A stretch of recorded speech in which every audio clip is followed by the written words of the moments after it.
It's 2:13 a.m. Your room is quiet in that annoying way where you can hear the electricity in your charger.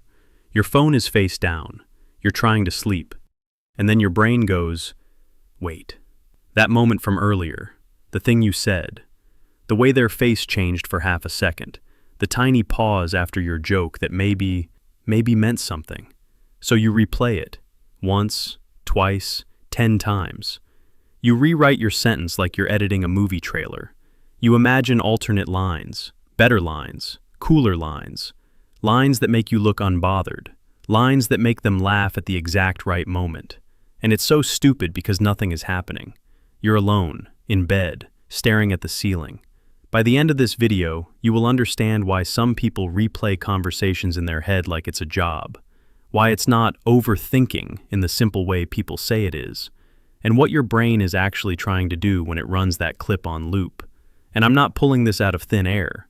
We're going to anchor it in real psychology research on rumination, post-event processing and social anxiety, and a technique called self-distancing that changes how people mentally revisit painful moments.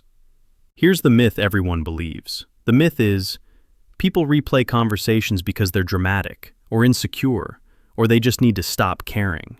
But I don't think it's mainly about caring too much. I think it's about your brain trying to build a structure out of something that felt unstable. So for this video, I want to use one metaphor, architecture. Because replaying conversations is basically your mind acting like a desperate architect who got handed a building inspection report that says, something in this house is off. Find it. And you're like, what house? And your brain is like, the social house, the invisible one, the one made of tone, status, safety, belonging, respect, attraction, humiliation, all that stuff we pretend doesn't matter but absolutely matters. So it pulls out the blueprint.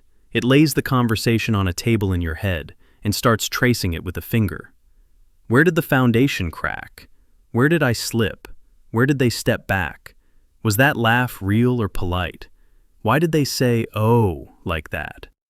And the crazy part is, to your brain, this isn't entertainment, it's prevention. Because socially speaking, humans are wired to treat rejection like danger, not mildly unpleasant. Danger, like being pushed out of the tribe, and the tribe is where the food and warmth and safety is. So your brain does what brains do under uncertainty. It replays, it reviews, it scans, it tries to find the pattern so it can avoid the pain next time. That's what psychologists call rumination, repetitive thinking about distress and its causes or consequences. In classic work on rumination, it's framed as this looping focus that feels like problem solving, but often keeps you stuck in the emotional mud. And here's the counterintuitive truth. A lot of people think replaying conversations means you're trying to understand what happened. But often, you're trying to control what could happen. It's like an architect obsessively reinforcing the same beam because the last time the floor creaked, they panicked, even if the beam isn't the real issue. So you keep rebuilding the moment in your head, hoping the new version will make you feel safe. And it never does, because you can't retroactively renovate a building you no longer have access to. Now, there's a very specific version of this that researchers talk about in social anxiety, called post-event processing. Basically, after a social interaction, some people do a detailed review of the event, often focusing on perceived mistakes, awkward moments, and how they think they came across. There's research showing this kind of post-event processing is tied to social anxiety, and models like Clark and Wells explicitly include it as a maintaining factor, meaning it keeps the anxiety loop going. And if you've ever done it, you know the vibe. It's not a calm review. It's not like, interesting feedback. It's more like, let me zoom in on the one frame where I looked dumb and tattoo it onto my soul. Which is why the just stop thinking advice is so useless. Because your brain isn't doing this for fun. It thinks it's running a safety audit. Now let's talk about why it's so sticky. Because replaying a conversation feels like problem solving, but it's usually missing one key ingredient: new information. You're not gathering data. You're reprocessing the same data with harsher and harsher lighting.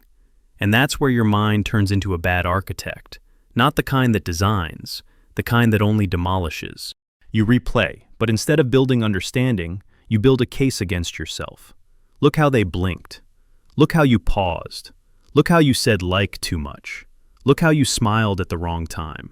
And the more you replay it, the more real your interpretation feels. Like the blueprint is proof. But it's not proof. It's a guess drawn with a ruler. This is where something called self-distancing gets interesting. Self-distancing is basically the difference between remembering a moment from inside your own eyes, like you're back in it, versus stepping back and viewing it like an outside observer, almost like you're watching a scene in a movie and trying to understand it with some space. Research on self-distancing suggests it can reduce rumination and emotional reactivity compared to just diving into the feelings in a self-immersed way.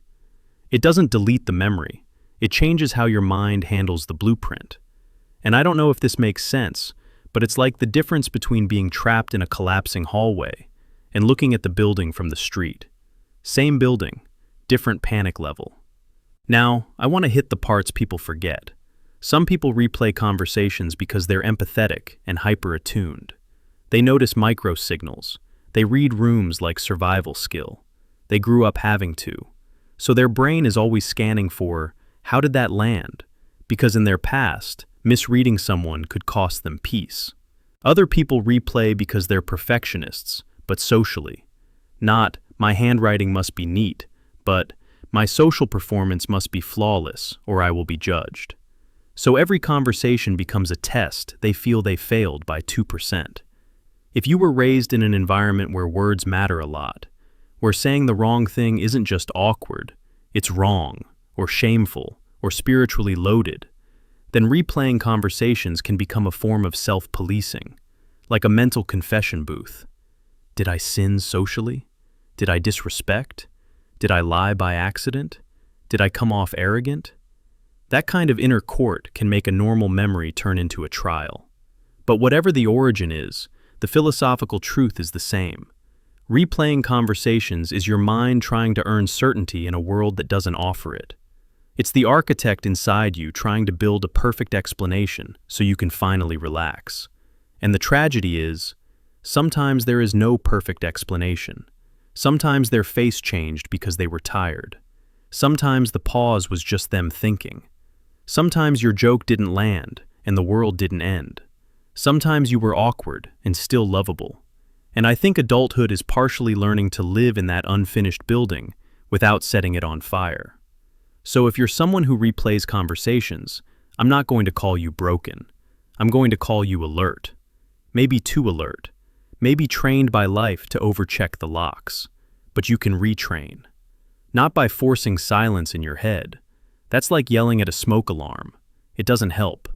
You retrain by changing the stance you take toward the memory.